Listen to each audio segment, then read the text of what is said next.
Bom dia, boa tarde ou boa noite, sejam bem-vindos a mais um vídeo do canal. Eu sou o Cleiton Moore. E eu sou Vanessa Rocha. E a gente vai dar continuidade a falar sobre os mamíferos, ou a evolução mamífera no Cenozoico, não vamos errar de novo, no Cenozoico. E dessa vez a gente vai falar sobre a América do Sul. A gente fez um vídeo sobre África e agora vem América do Sul. Lindíssima. Maravilhosa. Perfeito. Eu fico imaginando como é que era, porque realmente Até os devia ser. animais eram incríveis. Ai, enfim, vamos começar. Bem, antes dela começar a explicar o que ela tá empolgado pra falar, eu vou introduzir um pouquinho aqui. Primeiramente, eu não vou repetir o que eu falei no outro vídeo da África, então se tiverem curiosidade sobre placenta e evolução mamífera resumida, tem no outro vídeo lá, vai dar uma olhada. Mas tem que falar aqui sobre o grande intercâmbio biótico americano, que eu vi que chamam de GIBA. Achei péssimo. Giba. É, aqui ó, GBA. Tá. Aí bota um i do intercâmbio, GIBA. Eu fiquei assim, enfim, GIBA é melhor do que GIA.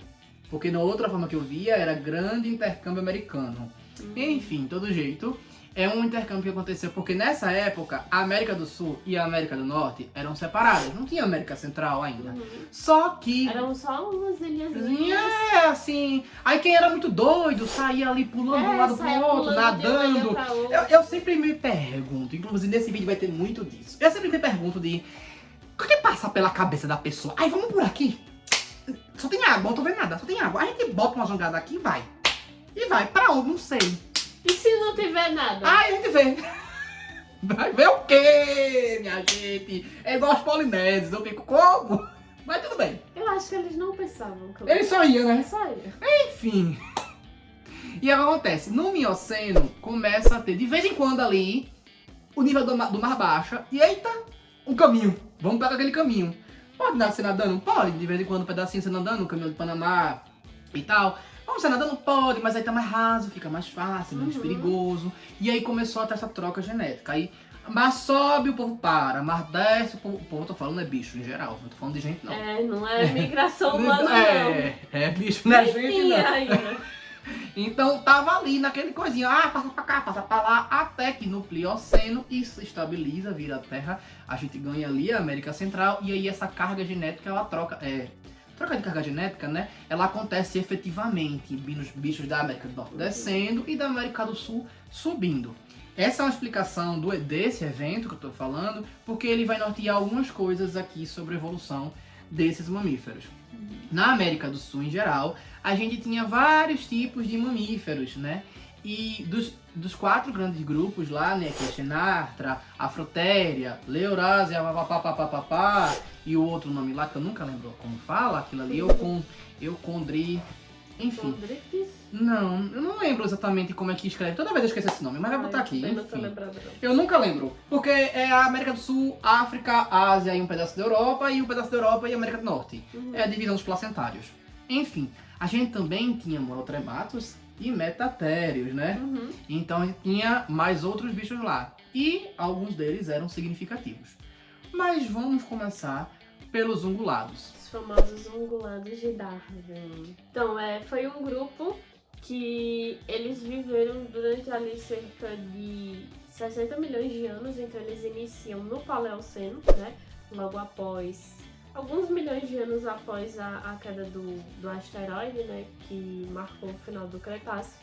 E Aí eles... achei chique, marcou o final do Cretáceo. Marcou o final do Cretáceo. E eles sobreviveram até a Era do Gelo, que foi há cerca de uns 10 mil anos atrás. Então eles viveram durante muito tempo. Até E um dia até desses. recentemente, Até um dia desses. na escala geológica. Então, eles recebem esse nome, né, de ungulados de Darwin justamente porque os primeiros, eles foram descobertos por Darwin quando ele passou pela América do Sul com a viagem do Beagle. Então as pessoas lembram muito dessa viagem de Darwin por conta da passagem dele em Galápagos. Pra quem não sabe o que é Beagle, eu fico imaginando Darwin montado num cachorro Beagle e vindo nadando assim no mar. Ai. Se você não sabe, pesquise sobre a viagem do Beagle, de Darwin. É. Mas enfim, ele descobriu e ele chegou na América do Sul e ele percebeu que aqui existiam fósseis, né, de uns bichos muito diferentes, de uns mamíferos muito diferentes, que lembravam um pouco os mamíferos do norte, mas que não eram exatamente os mamíferos que tinham ali no norte, e com certeza não eram nada parecidos com os mamíferos da Europa. O que fez parte da construção deles sobre a seleção natural. Exato, porque muita gente fala só sobre os tentilhões, mas na verdade a origem das espécies também retrata isso como sendo um dos gatilhos para ele ter percebido que muito provavelmente os animais, né, os seres vivos tinham ancestrais em comum, porque os mamíferos que ele encontrou aqui tinham semelhanças muito grandes com outros que estavam em outras regiões. E a gente não falou isso no outro vídeo, mas nesse ponto aqui, principalmente, eu acho que dessa parte da América do Sul, justamente por causa desse grupo, que a seleção natural ela fica bem vívida pra gente, na questão de que as mesmas condições ou condições parecidas geraram animais parecidos dentro de um grande grupo, né? Dentro dos mamíferos. E isso aconteceu. No outro vídeo que a gente fala dos afrotérias, tiveram animais que são asiáticos e que tiveram desenvolvimento ali parecido, assim como na Índia, enfim, não do que seja, vai tendo ali alguns parecidos lá e cá, porque tem condições muito similares, e como o Marisa falou, até hemisfério sul e hemisfério norte, que já é bem diferente, mas tem também. Então, nesse dos ungulados é que aparece mesmo essa similaridade. Mas então, esses ungulados, eles faziam parte da megafauna aqui da América do Sul, e eles eram considerados diferentes de tudo que já tinha se visto até então de mamíferos. Tanto que Darwin chegou a pegar alguns fósseis que ele encontrou aqui e mandou para a Inglaterra, para um amigo dele, que era o Richard Owen, que depois eles tretaram, então essa aí a história tá voltando. Quando tu falasse amigo, chega a rir. Amigo. Do jeito que dá, né? Mas enfim, ninguém sabia exatamente onde encaixar na classificação esses animais. E afinal, o que eles eram? Eles eram animais assim muito diversificados. Então, por exemplo, em questão de tamanho, você podia encontrar animais que variavam de um animalzinho que cabia no colo até um animal assim que pesava 3 toneladas. Então, assim, eles tinham muitas formas diferentes. E eles tinham características que lembravam, por exemplo, antílopes, camelos, cavalos, rinocerontes, hipopótamos, elefantes, os roedores, os coelhos. Então, assim, eles tinham características de cada um desses animais em combinações muito diferentes e muito únicas. Então, eles diziam que era como se, assim, tivessem pegado as características dos animais, assim, do norte, dos mamíferos do norte, recortado cada um e feito um quebra-cabeça, assim, diferente, uma coxa de retalhos com eles. Eu acho que também pela quantidade da variedade de biomas na América do Sul, gerou isso neles, né, de certa forma. Enfim, por conta disso, foi uma dificuldade enorme classificar eles. Tanto que esse problema da classificação só foi resolvido um dia desses, que foi em 2015. Porque conseguiram, né, um grupo de pesquisadores conseguiu obter DNA de alguns ungulados. Não dos mais antigos, né, não esses ungulados do Paleoceno, mas ungulados mais recentes. Eles conseguiram, porque enfim, viveram ali perto da Era do Gelo e conseguiram encontrar fósseis que estavam bem preservados ainda com algumas partes de tecido. Fósseis quase múmias, né? Com algumas partes de tecido mole ainda bem preservado, e conseguiram fazer ali uma análise genética de proteína também, e eles descobriram que na verdade esses ungulados daqui da América do Sul, eles fazem parte dos perissodáctilos, que são do norte, então eles têm uma descendência em comum. Os perissodáctilos são aquele grupo de animais com cascos que tem os números ímpares de dedos. Então, por isso que eles tinham tantas semelhanças com os mamíferos do norte, mas em combinações de características diferentes. E por que isso aconteceu? Porque, como o Clayton falou, até uma certa parte a América do Sul e do Norte estavam separadas, porque a América Central ainda não existia, era só ilha.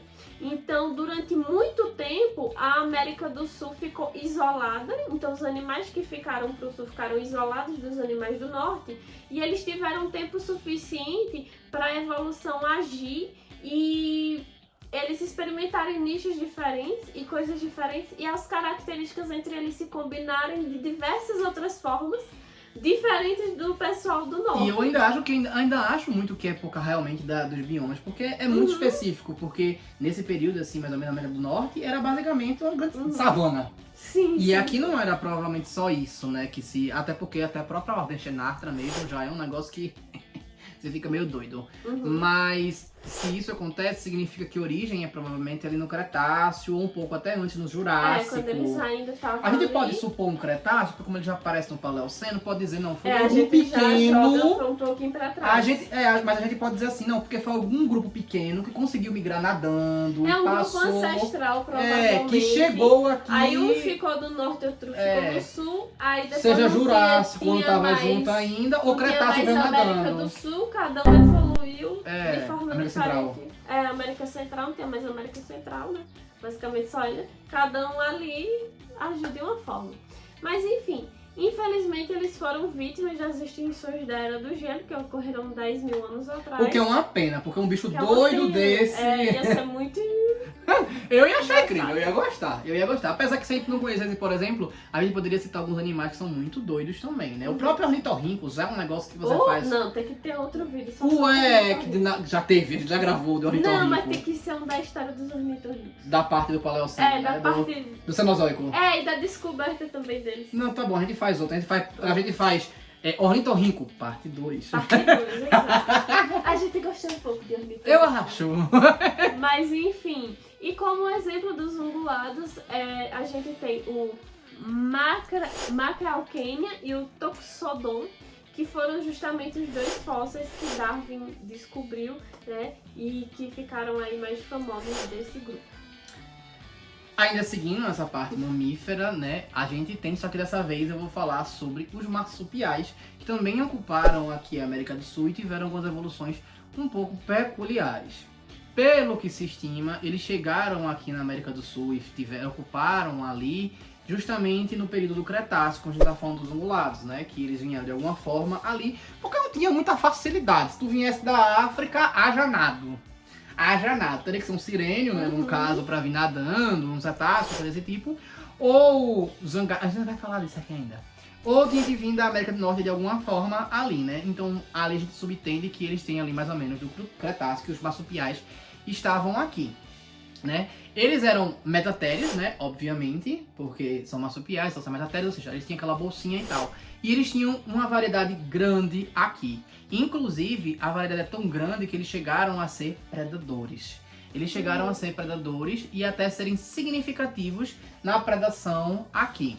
Como eu falei, a origem é do Cretáceo, mas quando a gente chega nos quesitos Cenozoico, os mamíferos tiveram um prato cheio que eles sempre quiseram, que é não ter dinossauro grande. Se levada, menino levada. Então, quando eles encontraram esse caminho, eles saíram tentando evolutivamente tudo. No caso dos ungulados, é como se eles tivessem pego todas as tentativas e juntado numa só. Mas, no caso dos marsupiais não, eles seguiram algumas coisas. Por exemplo, tinha alguns arborícolas, tinha alguns mais generalistas, tinha alguns insetívoros, outros... Então, foram várias evoluções diferentes e tinha alguns deles que eram carnívoros. Então, eles caçavam e chegavam até ser grandinhos. Um exemplo que eu trouxe aqui é o Bariena macrodonta, que é do Mioceno. Era como se fosse uma hiena ali e tal, marsupial, meio estranha, inclusive hiena, meu Deus. Mas esse, se não me engano, é da Argentina, da parte da Argentina, que ocupava ali e tal, e tinha caça. Então, em alguns nichos, eles eram até predadores de topo, porque não tinham grandes predadores. Então, o primeiro animal que evoluísse para ser um predador, porque os grandes predadores daqui eram o Carnotossauro, que foram extintos. Então, acabou esse nicho, abriu aquele espaço ali pra quem? Vamos ver pra quem? É quem que vai virar aqui. Onça ainda não tinha chegado aqui, os felinos não tinham chegado aqui ainda. Então, o que acontece? Teve essa vaga e os marsupiais disseram, eu vou aproveitar esta vaga. Então, teve mais de um que acabou virando carnívoro e virou um bom predador de fato. Só que o problema é, esses bichos, eles estavam preparados para caçar, mas quando não tinha competição. E aí no Mioceno, quando começou a ter essa troca, a América Central começou a aparecer de vez em quando e tal, outros animais começaram a migrar. E os animais que migraram, que entraram no continente sul-americano, Esses animais fizeram uma pressão e os marsupiais sofreram bastante essa pressão. Eles foram afastados cada vez mais e eles foram diminuindo. Também teve marsupiais que subiram e tal, mas enfim, eles foram diminuindo e foram ficando menores e mais generalistas, mais no cantinho, algo desse tipo, como por exemplo os gambás, né? Os caçacos, né, que vocês falam aqui, os coisinhas aqui. Então tem alguns que foram ficando por ali, uns migraram e tal, mas eles foram sofrendo isso quando outros animais entraram. Agora, o grande placentário da América do Sul, né, é um grupo doidíssimo, né? Eu vou dar só ali, tá, rapidinho, só uma informação, que é o grupo do Xenartra. Para começo de conversa, o que significa Xenartra? Xenartra vem de xenos, em grego, que significa estrangeiro ou estranho. Se a gente considerar os povos antigos, é a mesma coisa mesmo, né? Porque se é estranho é porque eu não estou acostumado. Se eu não acostumado é de fora. Se é de fora é estrangeiro, então... E artro, que significa articulado. Então são estranhos com articulações. Esse grupo, ele compreende... Não disse nada. Não, o nome não diz nada, realmente. O nome não diz nada. Isso é a carinha do europeu botar o nome. Isso é a carinha do europeu botar nome, porque não diz nada. O grupo compreende tatus, bichos preguiças, tamanduás, enfim. E a origem dele é mais ou menos ali entre o Cretáceo e o Paleoceno, ou seja, mesmo motivo dos outros. A diferença é que eles provavelmente já estavam por aqui logo no começo do Cretáceo. Só se especializaram ali depois do meteoro porque tiveram o espaço necessário. Fale suas informações aí, eu completo. Tu falou tudo que eu ia falar. Baixaria! Não tem mais nada que tu ia colocar. A única coisa que sobrou foi falar que eles são desdentados. Desculpa. É porque eu gosto de Xenartra. Tu jura? Ai. Termina agora e fala que Tá, eles são terminou. Pronto, ele não tem dente, é isso. Eles são desdentados, pronto. Aí depende, se for tamanduá é aquele... Ou tem dentição incompleta. Os bichinhos. São magrela. Basicamente. Pronto, essa é a informação que eu trouxe. Eu acho que a gente pode falar, até por causa da questão do articulado, eu associo muito ao tipo da mão deles, né? Porque o bicho preguiça tem aquela mão que é praticamente só garra. O tatu também tem aquela mão que é só garra. Os três dedinhos do tamanduá também é uma mão com a só garra. Então eu acho que isso é o que associa. Porque se você botar um tatu do lado de um tamanduá, do lado do bicho preguiça, só vai ser esse dentro mesmo. Porque o resto... Eles se desenvolveram de formas diferentes. E é feito a Frotéria também, que é muito longe um do outro, né? Porque você pensar que foram alguns milhões de anos. Apesar que se a gente for levar em consideração a evolução dinossauro, se ela tivesse ali também, eu não acho que teria essa biodiversidade toda. Eu acho que tinha muita capacidade realmente reprimida dos mamíferos. E quando caiu o asteroide, eles é agora. E saiu tentando de tudo, né? Porque os dinossauros não tiveram. Eles tiveram uma situação meio que parecida. Eles já tinham competição para Sarusukia. E não tiveram essa facilidade em tão pouco tempo, né? Porque é pouco tempo considerando o tempo dos dinossauros. Porque se a gente for pegar, acho que o grupo mais diferente assim realmente são os dinossauros que deram origem às aves. E, no máximo ali o ornitísquio também, que tem uma biodiversidade, mas já não é Cretáceo. Mas já Saurópoda é tudo igual. Exato, já é no Cretáceo, o ornitísquio, já é final do Jurássico, mas Cretáceo. Já é época de grande biodiversidade, né? Então, tá vendo? Tipo, eles não usaram, tipo, eles passaram muitos milhões de anos na... Mas é porque no Triássico foi basicamente o restinho, deles. Mas no próprio Jurássico, mas Jurássico foi a época que, tipo assim, eles começaram a ocupar os espaços dos pseudosúquias. Enfim. Aí Cretáceo foi onde, tipo, somos donos Tu tá passando pano para os dinossauros. Eu tô. Eu gosto muito dele, mas eu acho que os mamíferos... Desculpa, são meus favoritos. Se eu acredito que os mamíferos, quase marina, né? Tivesse sem osso... Não, quase Marina não. Marina gosta de invertebrado. Desculpa, tá Marina. Mas eu ainda acho que os mamíferos foram mais incríveis. Eles tiveram uma biodiversidade muito maior. Também, enfim. Eles são mais diversos, mas o meu coração... Enfim, aí vamos aqui uma informação muito aqui peculiar. Os monotrematos, eles habitaram aqui na América do Sul também, tá? Subtende-se que foi ali no Paleoceno inferior, né, o que foi encontrado. Que ele é tão generalista e não tem tantos estudos sobre ele, que o nome é Monotrematum sudamericano. Não tem nada. Ele é na Patagônia, foi encontrado ali. Mas o que prova que, de alguma forma, a Antártida estava junto da América do Sul e com a Oceania. Porque é o único fóssil encontrado de monotremato que não está relacionado à Oceania. Ou seja, eles estavam aqui. Eu gosto muito dessa piada do... voinho desse que a gente vai chegar no paraíso, vamos pegar aqui por baixo. E eles saíram. Isso aí. Talvez, que eu me perguntei hoje, talvez os monotrematos eles têm origem na Antártida.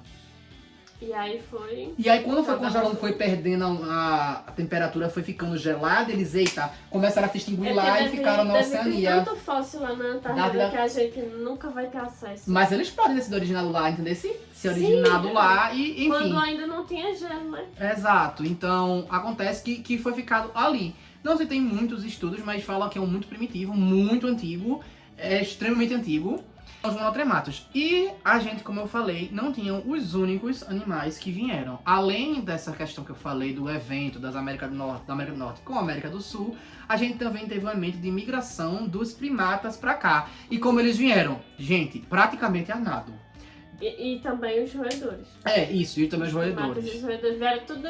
Bora fazer uma jangada e sair rumo a Por causa das nada. capivaras ali também, né? É, as Quando vieram. capivaras. Vieram, mas eles vieram como? Cai um tronco, boiou. Vamos subir nesse tronco. Não é que vamos construir uma jangada. Vamos, isso é. Caiu um troncozinho, tá flutuando ali na água, bora Subir. subir. Onde é que tá? Por quê? Muita doidice. Como Muita sobreviveram sem comida, sem água, levando insolação, não sabemos, fica aí o mistério. Muita resistência. É o que eu acho que eu sou indignado. É isso.